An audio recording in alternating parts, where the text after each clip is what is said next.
Ma nourriture est de faire la volonté de celui qui m'a envoyé et d'accomplir son œuvre. Frères et sœurs dans le Seigneur, nous sommes aujourd'hui le mercredi 26 août et voici le sous-thème que nous allons méditer ensemble.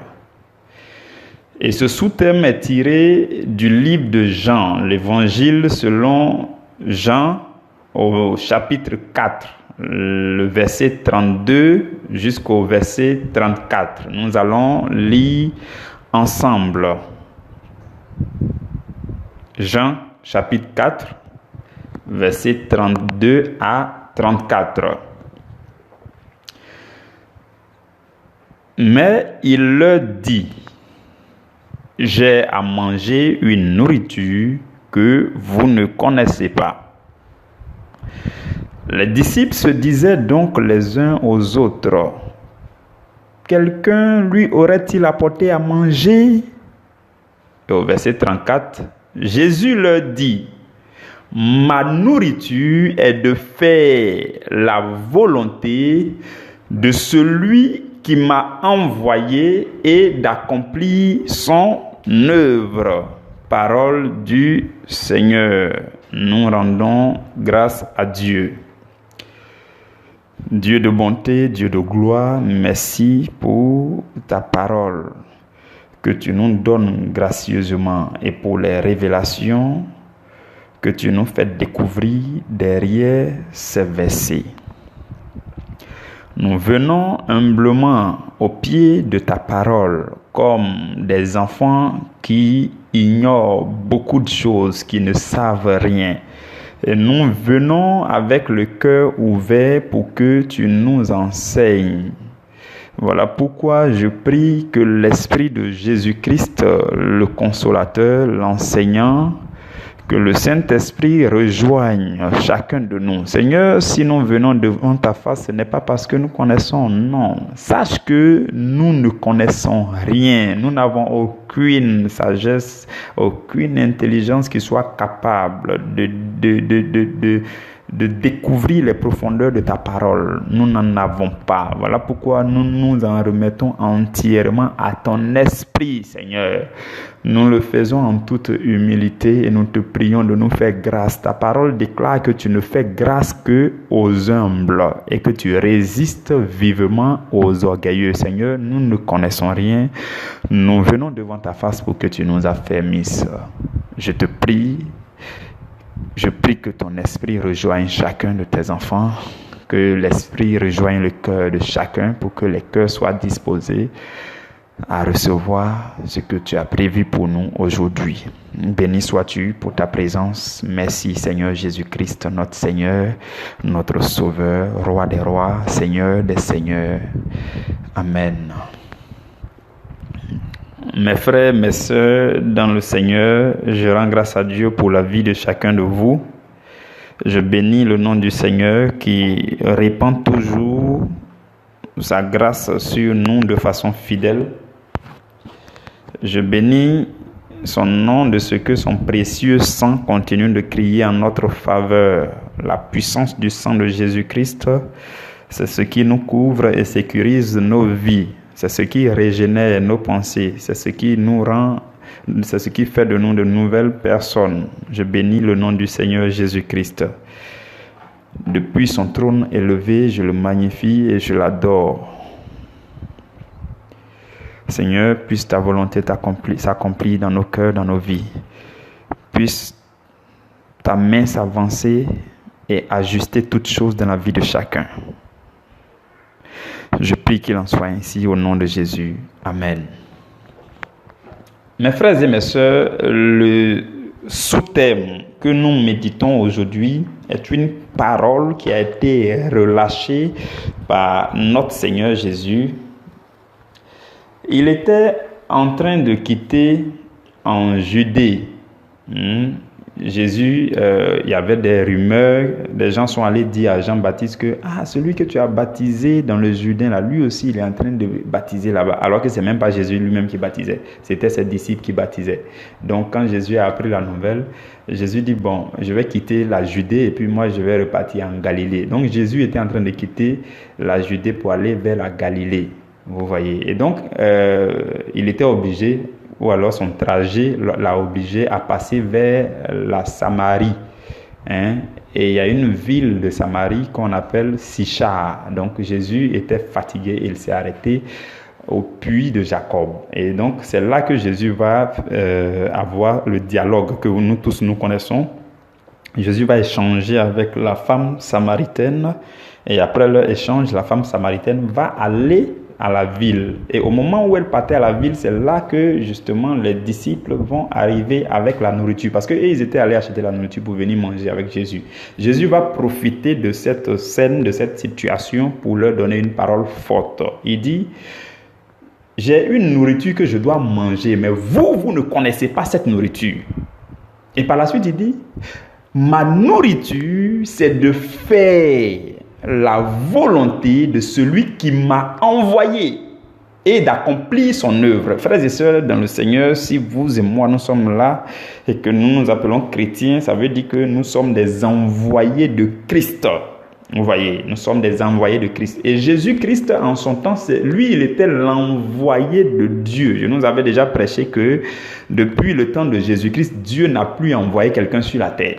Nous tous, nous sommes des envoyés de Jésus-Christ et par ricochet, nous sommes envoyés de Dieu. Mais nous devons comprendre que en fait, nous sommes d'abord des envoyés de Jésus parce que Jésus a dit à ses disciples, il dit allez par toutes les nations. Donc c'est Jésus qui a envoyé, c'est Jésus qui nous envoie en mission. Ce n'est pas Dieu en tant que tel directement, c'est Jésus. Nous sommes d'abord envoyé de Jésus. J'essaie souvent de revenir sur ces choses parce que je nous avais dit une fois que c'est la non-compréhension de ces choses qui fait qu'il y a des hommes de Dieu, ils font l'œuvre de Dieu, à un moment donné, ils veulent se mettre au même niveau que Jésus parce qu'ils ont trop médité l'Ancien Testament.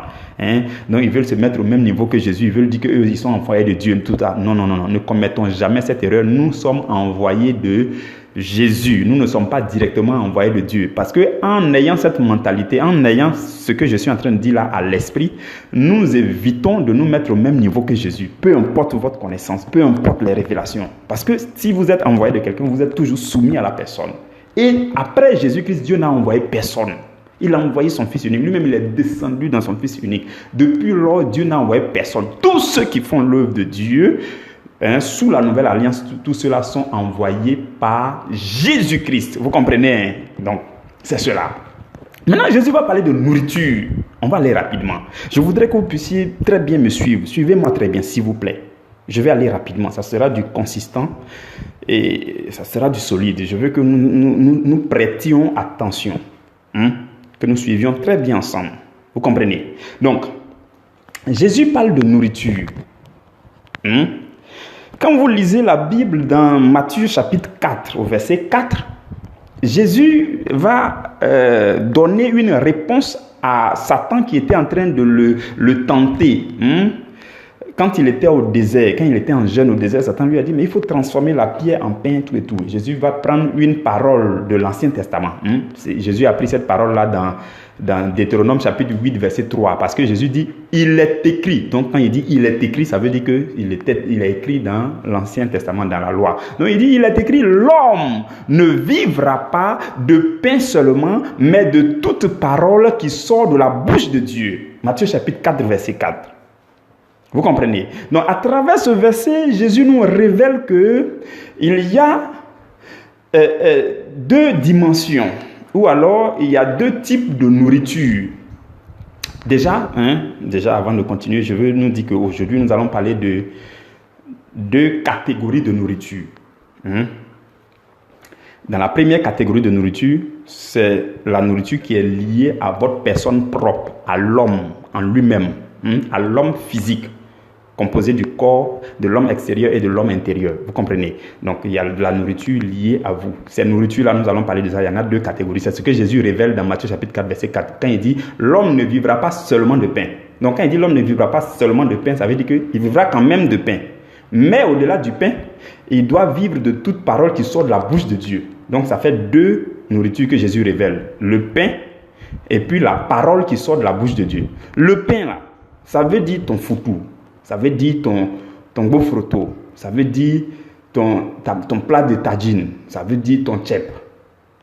Le pain là, c'est ce que ça veut dire, la nourriture physique.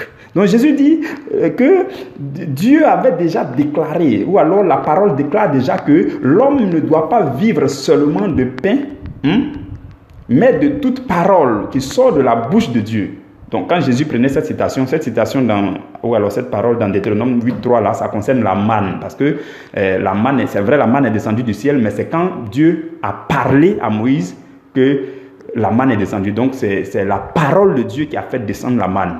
Même, il fallait que Dieu parle à Moïse à chaque fois pour que les provisions leur viennent, les cailles, et ainsi de suite, l'eau qui sort du rocher, tout ça. Donc, en réalité, cette parole pouvait faire comprendre que c'est quand Dieu parle que la provision de nourriture arrive. C'est de ça que ça parlait là-bas, mais ça concernait plus la manne qui était descendue du ciel sous la parole de Dieu. Vous comprenez? C'est pour ça que Jésus dit, l'homme se nourrira aussi de la parole qui sort de la bouche de Dieu. Donc, bon, ça c'est l'Ancien Testament. Ok. Jésus nous révèle 2 types de nourriture. La nourriture physique et la nourriture spirituelle. La nourriture physique, mes frères et mes sœurs, lorsque vous mettez votre plat de riz, vous mettez une bouchée, vous mettez ça dans votre bouche, vous êtes obligé de mâcher ça. Vous êtes obligé de mâcher, de mastiquer, de broyer pour que ça descende dans l'œsophage, pour que ça aille dans l'estomac. Vous comprenez? Maintenant, quand nous sommes encore bébés et que nous n'avons pas de dents pour mâcher la nourriture, pour mastiquer la nourriture, on boit les choses qui sont la nourriture comme le lait, ainsi de suite. Vous voyez? Donc, ce n'est pas de la nourriture solide. Maintenant, quand on mange, ça descend. Et quand ça descend, il y a une phase qu'on appelle la digestion et par la suite, la nourriture rentre dans notre organisme, notre corps, pour nous communiquer l'énergie physique, la force physique, pour nous rendre capables de travailler, de faire quelque chose de physique, de peut-être bouger ou bien de vaquer à un travail physique. Vous comprenez? C'est cela. Donc, c'est ça la nourriture physique. Et Jésus dit, nous n'allons pas seulement nous nourrir de cette nourriture physique. Non, non, non, non, non, non. Mais la nourriture spirituelle aussi, qui est la parole qui sort de la bouche de Dieu, ça aussi c'est une nourriture au même titre que la nourriture physique. Comment pouvez-vous comprendre que quelqu'un fait 7 jours de jeûne, 10 jours de jeûne à sec et puis il peut se mettre debout, il peut marcher? Ça veut dire que la force qu'il a là, cette force physique là, était d'abord une force spirituelle qui a été transformée en force physique. Ça veut dire que la parole de Dieu qu'il consomme est de la nourriture spirituelle. Vous comprenez? Non, et la nourriture spirituelle aussi fonctionne de façon presque pareille que la nourriture physique. Quand vous ouvrez votre Bible et que vous lisez la Bible, ce que vous faites, vous mettez la nourriture spirituelle dans votre bouche spirituelle et vous mastiquez, vous mâchez. Voilà pourquoi ceux qui sont encore bébés spirituels, qui n'ont pas les dents spirituelles, c'est la nourriture qu'on appelle le lait pur de la parole de Dieu qu'eux ils consomment. Quand on met dans leur bouche, ils n'ont pas besoin de trop méditer, tout de suite ils comprennent. Donc, ce que vous lisez dans la parole, que vous comprenez facilement, rapidement, c'est comme la nourriture qu'un enfant on met dans sa bouche et puis il avale facilement. C'est comme le lait, vous comprenez. Maintenant, quand vous commencez à avoir les dents spirituelles, là maintenant, vous pouvez mettre de la nourriture solide dans votre bouche, vous pouvez mâcher, vous pouvez mastiquer, vous pouvez broyer et ça descend aussi. Quand ça descend là, le processus qui suit comme la digestion là, on appelle ça la méditation. Et après la méditation maintenant, ça peut rentrer dans votre être intérieur et ça se propage là-bas, ça devient une force spirituelle qui vous rend aussi capable de faire le travail spirituel, de porter des fardeaux spirituels. Vous comprenez? Donc c'est pareil. Donc là, nous venons de parler de 2 types de nourriture. Et ce que je veux nous faire remarquer avant de continuer, c'est que vous pouvez vous nourrir de ces 2 types de nourriture. Le foutou de chaque matin, le foutou igname, le foutou banane, le abolo, vous pouvez manger ces choses. Et aussi, vous pouvez être un grand méditateur de la Bible. Vous méditez chaque jour, vous lisez chaque jour la Bible. Et tout cela n'a aucun impact sur votre vie. Ça n'a aucun impact sur votre avenir. Depuis là, vous faites tout ça et puis il n'y a rien. C'est possible. Je vous dis que c'est possible. Oui, oui, c'est possible. Parce que jusqu'à présent, je suis convaincu que quand on parle de nourriture, c'est à ces deux nourritures que vous aviez pensé. Voilà pourquoi, tout à l'heure, le Seigneur va nous révéler la nourriture dont Jésus parlait. Parce que Jésus a dit à ses disciples, j'ai à manger une nourriture que vous ne connaissez pas. Ça veut dire que les disciples que Jésus enseignait chaque jour, et ils ne connaissaient même pas cette nourriture. C'est une nourriture cachée profonde qui doit être révélée. Et si nous sommes là aujourd'hui, que je nous ai déjà parlé de nourriture physique, je nous ai parlé de nourriture spirituelle, vous vous posez la question, mais il reste quelle autre nourriture? C'est une nourriture que même les disciples ne connaissaient pas. Voilà pourquoi il faut bien te connecter pour la suite. Donc ce que je disais, c'est que tu peux te nourrir de la nourriture spirituelle. Tu médites la parole, ça tombe dans ton cœur, ainsi de suite. Hein? Tu manges matin, midi, soir, le petit déjeuner ou le déjeuner, le dîner. Tu peux faire tout ça. Il n'y a pas de souci. Et ça n'a aucun impact sur ta vie si tu ne décides pas de bouger. Voilà pourquoi il y a aussi des gens qui sont obèses spirituellement. Oui, il y a des gens, ils sont toujours sur YouTube pour écouter les enseignements. Ils sont toujours dans la Bible. Mais quand tu regardes dans leur vie, ils ne font rien de bon pour le Seigneur. Ils sont remplis de la nourriture. Et puis, ça ne se dépense pas. Ils ne font aucune œuvre du ministère. Ils sont obèses spirituellement. C'est pour ça que souvent, ils parlent des brebis grasses. Vous voyez, donc, et ils ont ça en eux, mais ils ne déploient pas. Souvent, ils ont du mal, et ça aussi c'est l'œuvre de Dieu, ils ont du mal à s'engager, l'œuvre de Satan, pardon. Ils ont du mal à s'engager dans une communauté. Soit par orgueil, soit par suffisance, soit par méfiance, ou soit parce qu'on dit ceci, parce qu'on se dit. Donc, ils ne s'engagent pas. Eux, ils restent chrétiens individuels dans leur coin. Ils connaissent la parole, ils connaissent tout, mais ils ne foutent rien et ça n'a aucun impact sur leur vie. Il y a des personnes comme ça. On les appelle les obèses spirituels. Vous n'en ferez pas partie. Parce que vous allez découvrir la nourriture dont Jésus parle et que les disciples ne connaissaient pas. Vous comprenez? Donc, je nous ai parlé des deux premières nourritures. Et c'est très excellent, c'est très bon. C'est très bon, surtout la nourriture spirituelle. C'est vraiment très bon. De temps en temps, il faut vous priver de la nourriture physique.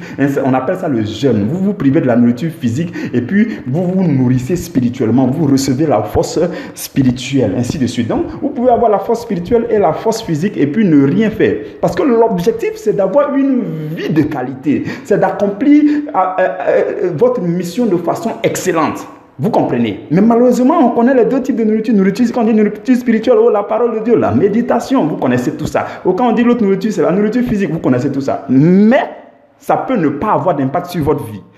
Si vous n'êtes pas dans une œuvre du ministère, si vous n'êtes pas engagé, ça n'aura aucune... Et vous êtes là comme des gens qui sont toujours prêts à critiquer.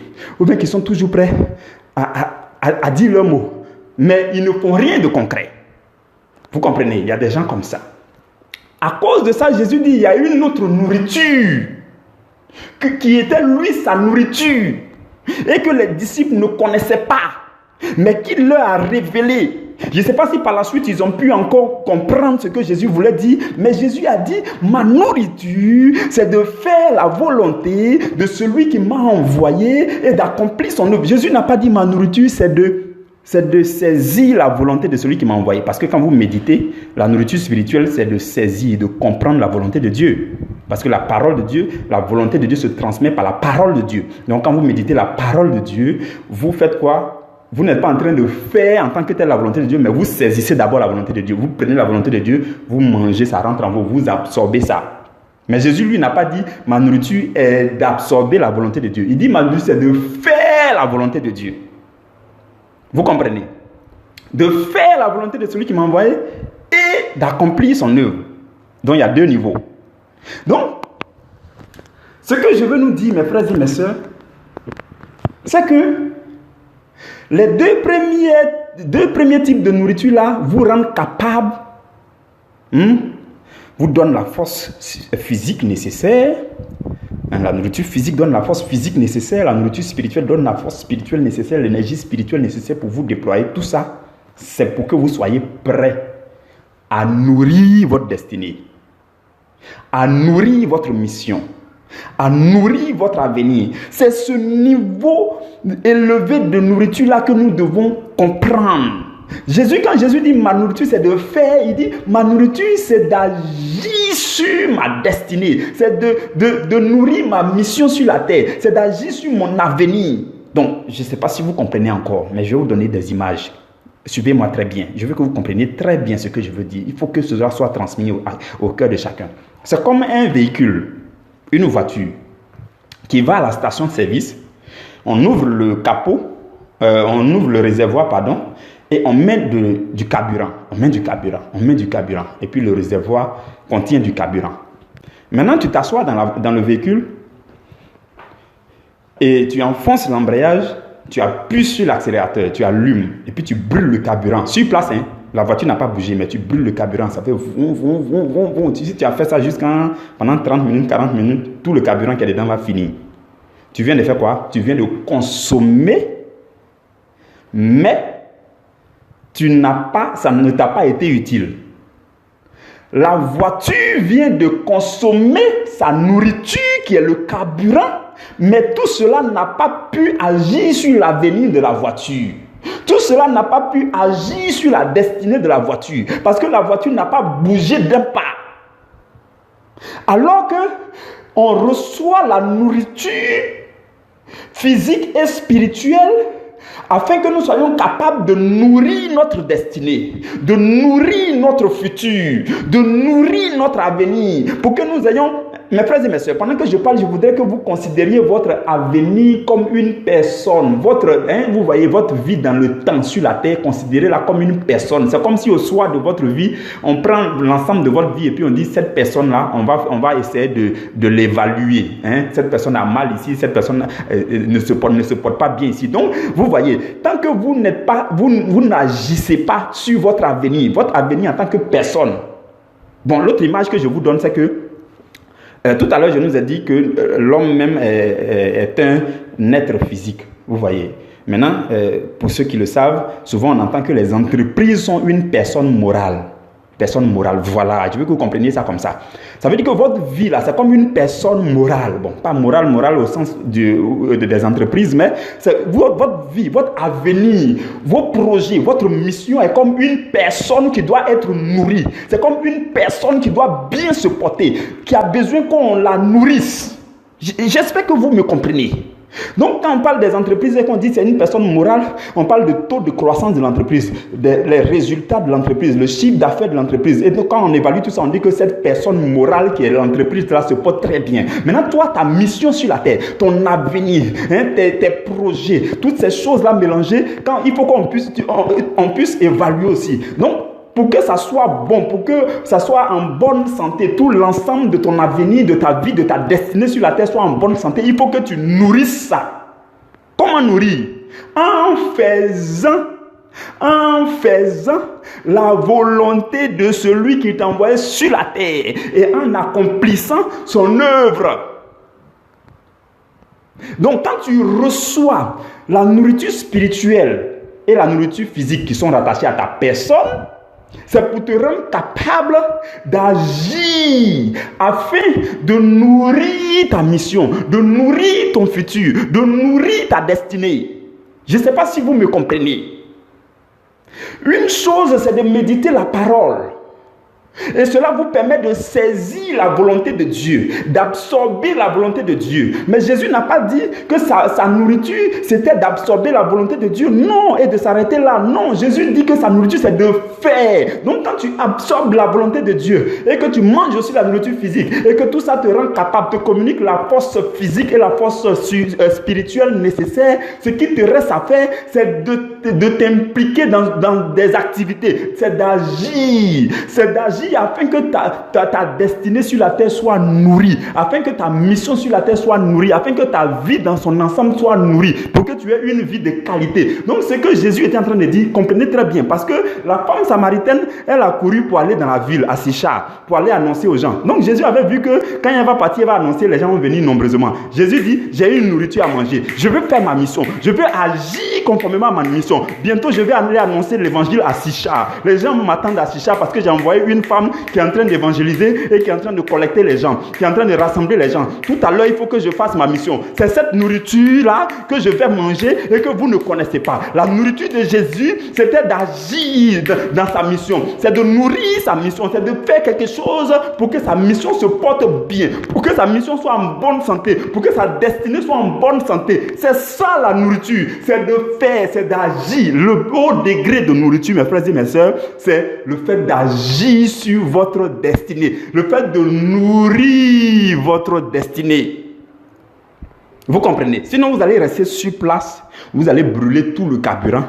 Rien n'a changé dans votre vie. C'est pour cela que moi, souvent vous m'entendez, je dis, mais attends, la vie chrétienne c'est du concret, mes frères et mes soeurs. Je ne sais pas comment vous comprenez les choses, hein? Mais moi, dans mon entendement, la vie chrétienne c'est du concret. Dieu là, il est tellement grand, il a tellement de grâce et de bénédiction. Normalement, quand tu entres en adoration, quand tu sors de là, il y a une idée surnaturelle, il y a une illumination, il y a quelque chose. Dieu c'est du concret, mes frères et mes soeurs. Si nous sommes chrétiens, c'est pour devenir des témoins. Tu ne peux pas être chrétien et puis continuer à être ce que tu es, et puis continuer à vivre la misère que tu vis. Ce n'est pas possible. C'est que le Dieu que tu sais n'est pas un Dieu concret. Alors que le Dieu que moi je sais, qu'on appelle Jésus, qui est le Jéhovah, et auquel on rattache tous les autres noms par rapport à ce qu'il fait. Il est le Jéhovah Jireh, il est le Jéhovah Rapha, il est le Jéhovah Shalom, il est le Jéhovah Shammah. Ce Dieu-là, il est le Dieu du concret. Voilà pourquoi quand tu marches avec lui, tu deviens un témoignage vivant. Et quand tu deviens un témoignage vivant, c'est parce que tu as agi. D'abord, tu as commencé par la nourriture physique. Ça, c'est depuis l'enfance. Hein? Nous tous, on aime ça. Et à un moment donné, quand tu découvres ce que c'est que la nourriture spirituelle, tu médites la parole, tu lis ta Bible et tu pries. Et la force spirituelle te remplit. Donc, tu as absorbé et la nourriture physique qui te donne la force physique. Et tu as aussi absorbé la nourriture spirituelle qui te donne l'énergie spirituelle. Mais si tu restes sur place, il n'aura aucun impact sur ta destinée. Il n'aura aucun impact sur ton avenir. Donc, quand tu as absorber toutes ces premières nourritures là, c'est pour que tu sois capable d'agir. Et ce sont tes actions qui vont nourrir ton avenir. Ce sont tes actions qui vont nourrir ton futur. Ce sont ces actions là qui vont nourrir ta mission, ton existence sur la terre. C'est ça la véritable nourriture. La nourriture, c'est de faire. Faire là, c'est un verbe d'action. Ça veut dire que tu te mets à l'œuvre, tu t'en vas faire quelque chose. Il faut que tu fasses quelque chose par rapport à ce que tu connais, par rapport aux enseignements que tu écoutes. Est-ce que tu as déjà pris une résolution pour faire quelque chose de concret pour le Seigneur? Est-ce que tu as déjà pris une résolution pour agir de façon concrète sur ta destinée? C'est de ça qu'il s'agit. Si tu ne le fais pas, c'est que tu ne te nourris pas à un degré supérieur. Peu importe ton niveau de méditation, si tu n'agis pas, Dieu même a dit à Josué, avant de rentrer à Canaan, Dieu a dit à Josué, dans Josué chapitre 1, verset 8, vous connaissez très bien ce verset, Dieu dit que ce livre de la loi ne s'éloigne point de ta bouche, mais médite le jour et nuit, médite là, ça veut dire qu'il faut mastiquer ça, tu mets dans ta bouche, il faut digérer, il faut manger, il faut digérer ça, médite le livre de la loi jour et nuit, et il continue pour dire, afin d'agir, afin de faire quoi? Agir. Le mot action est venu. Agir. Agir fidèlement par rapport à ce qui est écrit. Donc si Josué il méditait la parole jour et nuit et que Josué n'agissait pas, tout ce que Dieu a promis n'allait pas arriver. Parce que Dieu dit à Josué, c'est vrai, il faut absorber la parole, il faut aussi manger de temps en temps le pain, le blé. Hein? Il faut absorber tout ça. C'est les premiers niveaux de nourriture. C'est le niveau bas de nourriture. Hein? Tu prends la nourriture spirituelle, c'est bien. Tu médites la parole jour et nuit, c'est bien. Mais Dieu continue pour dire, afin de faire quoi? D'agir. Agir fidèlement selon ma volonté qui est écrite dans cette parole-là. Et c'est alors que tu auras du succès dans toutes tes entreprises. Il dit dans toutes tes entreprises. Mes frères et mes soeurs, si vous voulez avoir du succès dans toutes vos entreprises, si vous voulez être un succès phénoménal sur la terre, si vous voulez que votre mission sur la terre soit en bonne santé, soit une croissance saine, si vous voulez nourrir votre destinée, vous voulez nourrir votre avenir, vous devez commencer à agir aujourd'hui. Ça commence aujourd'hui. Qu'est-ce que tu connais de la parole? Depuis tu médites. Tu ne peux pas me dire que la parole de Dieu ne t'a pas encore demandé de prendre une action concrète, d'agir, de faire quelque chose. Par exemple, nous sommes en train d'enseigner sur l'amour pour l'œuvre du ministère. Il faut s'engager dans l'œuvre du ministère. Ça commence toujours au début. Il y a quelqu'un qui dit on commence à manger la souris par la queue. Il y a des gens qui veulent commencer l'œuvre de Dieu là et ils veulent être responsables d'un grand département, une grande église en même temps. Tout d'un coup, soudain, brusquement, et ils veulent être à la tête. Ça ne se passe pas comme ça. Et ça ne se passera jamais comme ça. Je te dis, il faut que tu le saches. Je ne sais pas quel est le degré d'humilité qui est dans ton cœur, mais tu as besoin d'être cassé. On doit te donner un petit poste. Parce que c'est quand tu seras fidèle dans de petites choses que Dieu va te confier des grandes choses. Peu importe ta connaissance. Si tu veux, il faut avoir lu la Bible 50 fois. Si tu veux faire l'œuvre du ministère, tu dois te soumettre à quelqu'un. Tu dois servir. Parce que Jésus dit, si on veut être grand, on doit être serviteur de tous. Et que celui qui veut être grand doit servir tout le monde. Donc, on commence toujours par le début. Je vous dis, peu importe la connaissance que vous avez, vous devez commencer par le début. C'est toujours comme ça. Voilà pourquoi ceux qui prennent le temps sans s'engager dans les communautés, ceux-là, c'est grave. Parce que tu es en train de devenir obèse. Ce sont ces personnes-là, quand ils veulent intervenir, ils peuvent intervenir brusquement ou bien ils commencent à critiquer tout le monde à la fois. Tu n'es même pas encore allé quelque part, tu critiques quelqu'un. C'est compliqué. Il faut être sûr que tu peux traverser la rivière pour se moquer de celui qui est en train de se noyer.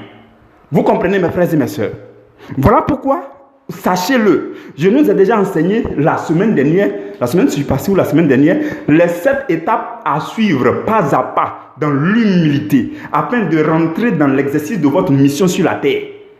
D'abord pour découvrir quelle est votre vocation sur la terre et par la suite vous entrez dedans de façon saine pour ne pas être en discussion avec des gens. Non, si vous suivez cette étape, c'est correct. Donc ça veut dire que c'est maintenant vous devez chercher une communauté où vous allez poser vos racines. Vous pouvez avoir plusieurs appartenances, jeter coup d'œil à gauche à droite, mais vous devez choisir un endroit où vous posez vos racines. Et là, on commence à vous confier des petites tâches, on commence à vous donner de petits ordres, vous commencez à être fidèle dans de petites choses. Et quand Dieu observe tout cela, c'est là que maintenant, il vous fait voir la grande mission que lui vous a confiée sur la terre. Et c'est là que vous entrez dans votre mission. Donc, il faut agir maintenant.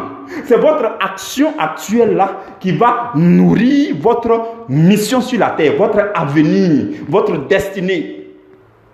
Donc, Jésus dit, ma nourriture là, ce n'est pas d'absorber la parole. Vous êtes d'accord avec moi qu'au moment où Jésus parlait, ce n'est pas comme s'il ne connaissait pas la parole. Non, ce n'est pas de dire non, ma nourriture, c'est d'aller lire la Bible, méditer. Non, ce n'est pas de ça qu'il voulait parler. La nourriture aussi qu'ils sont allés acheter à la ville là. Jésus connaissait ça. Il mange chaque jour le blé, le pain. Ce n'est pas de ça qu'il veut parler. Il voulait parler d'un niveau supérieur. Voilà pourquoi il dit ma nourriture, c'est de faire. Ce n'est pas de saisir la parole, ce n'est pas d'écouter les enseignements seulement, ce n'est pas d'absorber les révélations de la parole seulement, c'est de faire, de prendre des résolutions de façon concrète et d'agir comme Josué. Et il était en train de leur dire que tout à l'heure même vous allez voir, je vais aller à Sichar, parce que j'ai envoyé la femme samaritaine là pour aller leur dire que le Messie est là, il est venu vous annoncer l'évangile. Donc je me prépare à manger cette nourriture. Cette nourriture-là s'appelle le fait de faire, d'annoncer l'évangile, de proclamer la bonne nouvelle. Je m'apprête à manger cette nourriture que vous ne connaissez pas. Vous comprenez mes frères et mes sœurs? Donc à compter d'aujourd'hui, vous et moi, qu'est-ce que nous avons à faire? C'est de faire, c'est d'agir. Tu médites, c'est bien. Tu manges, c'est bien. C'est les 2 premiers niveaux de nourriture. Mais il y a un niveau supérieur qui consiste à agir, à se déployer. Et quand tu agis, les actions que tu poses là, c'est ça qui nourrit ton avenir, c'est ça qui nourrit ta destinée, c'est ça qui nourrit ta vie sur la terre, c'est ça qui fait que toute ta vie dans son ensemble, du début jusqu'à la fin, sera en bonne santé et va grandir devant le Seigneur. Et à la fin, le Seigneur va te dire, fidèle serviteur, entre dans la joie de ton maître. Vous comprenez que la grâce de Dieu demeure sur vous. Nous nous retrouvons demain à la première heure. Amen.